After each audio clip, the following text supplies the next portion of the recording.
I get a lot of people who come to me and ask me what I recommend when it comes to equipment for new streamers or streamers who are really tight on a budget. And I absolutely love to review things and give honest feedback to what I recommend. And that's why I'm going to go ahead and do a review of Fifine's SC3 Ampligame audio mixer. So I really want to give my full honest opinion on this, but I do have to let you know, this is sponsored by Fifine. This mixer was actually given to me by Fifine to review. They just wanted my feedback, my honest thoughts. So I just want you to know, this is not an opinion that is influenced by money or anything else. This is literally what I think of the SC3. Okay, so let me give you a little bit of background on how I'm approaching this, because I am a streamer who actually uses software to manage my overall audio mixing. In fact, I do it mainly through OBS Studio. That hosts most of what I really have audio-wise. So having a physical mixer for my audio is a whole new experience for me. It's not something I typically do. I actually route everything software-wise. So that's really where I'm coming from, is really a fresh new perspective. So first, I want to talk about the overall out-of-box experience before I even plugged it in or anything like that. So when I first got it out of the box, the very first thing I noticed was that it was a lot lighter than I was expecting. And sometimes when something winds up being lighter than I expect, I'm just going in the back of my head, is this made with cheap material? Now, I went ahead and I tried to bend it and I tried to warp it, and honestly, it didn't do any give. The chassis of it and the whole setup of the box really held together well. So I was actually really impressed with that. And that means a lot to me in particular, because I move every couple years, and my equipment, whatever I'm using, has to survive every move I do. So knowing that this wasn't warping or giving me any creaks or anything like that was really reassuring. The shell is actually done in a finish that is very similar when it comes to Elgato's products, where it has that semi-shine gloss on it, as well as having that very smooth to the touch, like textured paint. It really comes off very clean, very professional looking. The buttons, when I first pressed them, they felt a little stiff. I'm not one that likes very stiff buttons. I'm one that I don't want to look, and so if I tap something, I need it to respond. That's my personal, taste in things. But I will say the faders on the SC3 are on point. They have the right amount of resistance to them to when you stop, it stops. This is very well adjusted to focus on getting your volumes exactly where you want them to be, which is exactly what you want out of a mixer like this. Because the most important thing of a mixer is audio control. On the back with the ports, first thing I noticed was that not only do you have the XLR port for your XLR microphone, but that it also has in that same port room for a 1/4-inch jack. This, I think, was one of the most surprising things about this, is because I wasn't expecting that. I really like the idea that you could potentially hook up an electric guitar and use this as an interface in order to get your guitar on stream. There is a USB-C port on the back, and that is strictly go into your PC. It does install drivers and gives you a virtual audio device for you to use within OBS or really anything else you're trying to use to record. One of the nice things is if you don't have a USB-C connection, they did include an adapter that is attached to the cable that will give you the ability to attach it to a normal USB-A port. There is a switch on the back that's for a condenser and dynamic, and that's indicating that this is designed with specific mics in mind in how they function. Now, for me, I have a dynamic mic. This is the Elgato Wave DX that I use. It's the only XLR mic I have. And if I had a condenser mic, I would have totally used it too to show you the difference. However, I only have the one, and the only condenser mic I have is USB only. But then you have the jack for your gaming headset right next to the XLR port. This will help bring in that audio and mix your game audio and the chat into your overall mixture when it comes to the audio. You have a line in that lets you add another source, such as like your phone, an iPod, or another laptop. Anything you need to add to the mix, you can put through this line in. And then line out is simply straight for your speakers primarily. You can attach a headset to this to monitor, but you can also use your speakers to monitor. So the I/O on this is actually really straightforward and simple to follow. The thing you're probably wondering the most is sound quality overall. Well, I have been recording this entire time on this mixer with my XLR microphone and really the exact same setup I normally do with my Wave XLR. So I wanted to show you, this is the sound quality I'm getting with Fifine's SC3. This is what the Elgato Wave DX is sounding like through the mixer and then through the audio filters that I typically normally use with my recordings and with my streams.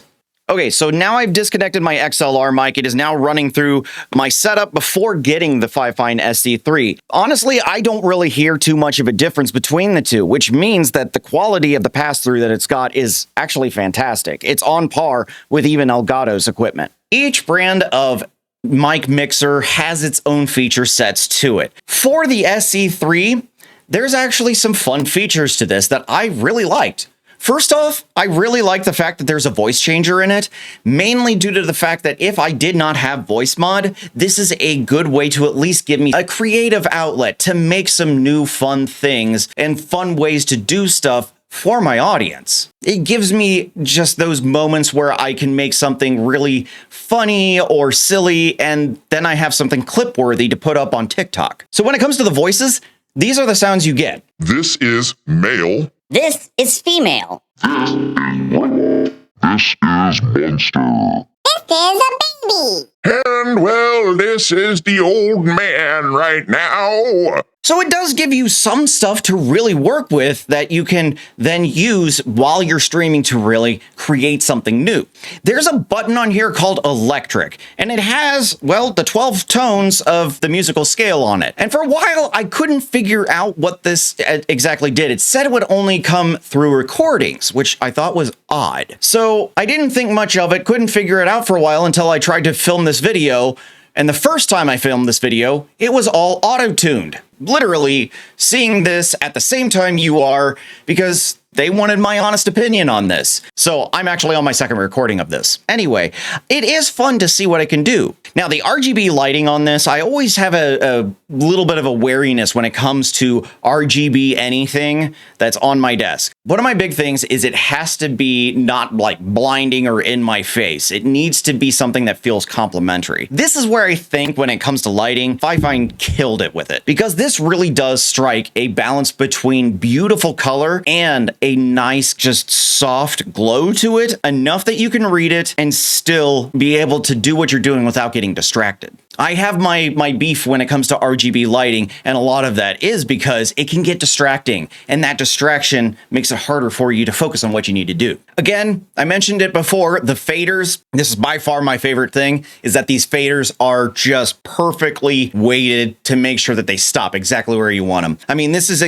the kind of thing that you buy a mixer for, is to have that level of control. I do like on each of these that it does have a mute state, and that mute state, when you press the button, it does change the color to white. So that way, if you have your RGB going and everything, white stands out a lot. So it makes it easier if I just take a glance. I can see if I'm muted or if I accidentally muted something else. It's easy for me to see and catch rather than going, oh, I'm muted? Really? And then the last thing that this has when it comes to the features is it has 4 custom buttons to it. And these custom buttons allow you to record and save little clips that then you can play back at any point.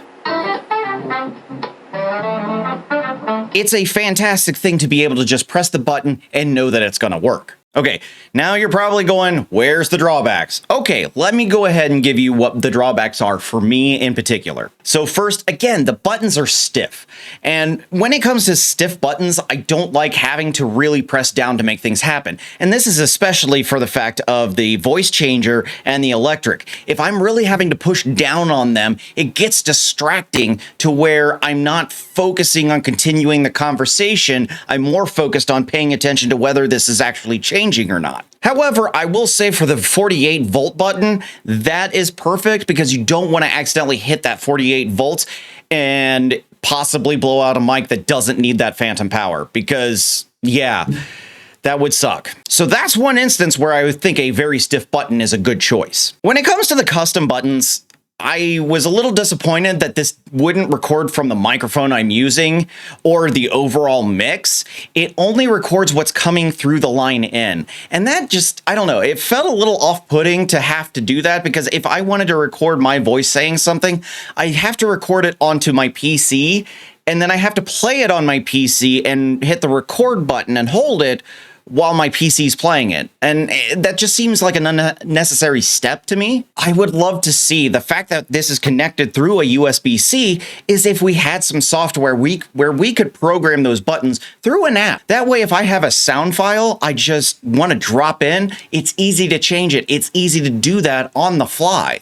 Most times when I'm using something like this, where I'm trying to insert something for comedy or to give information or something like that, I want to make sure that if I need to adjust it at any point, I can do it easily. And if I need to in the middle of the stream, I can do it in the middle of the stream. I have a wireless headset that has to use a USB dongle in order to work. There's no way for me to plug this in to this, because even on the bottom of my headsets, it doesn't plug in with a traditional jack. And not only with that, when it comes to my phone, I have a Pixel 9, and the problem is it doesn't have a spot for audio jacks. Like there's nothing on a Pixel 9 for me to do a signal jack into it unless I go out and buy an adapter, which I could do, but this is just roll with me here. What I would love to see with this is the ability to add where you can pair a USB connection or maybe even Bluetooth. One of those things to where when we have this advanced technology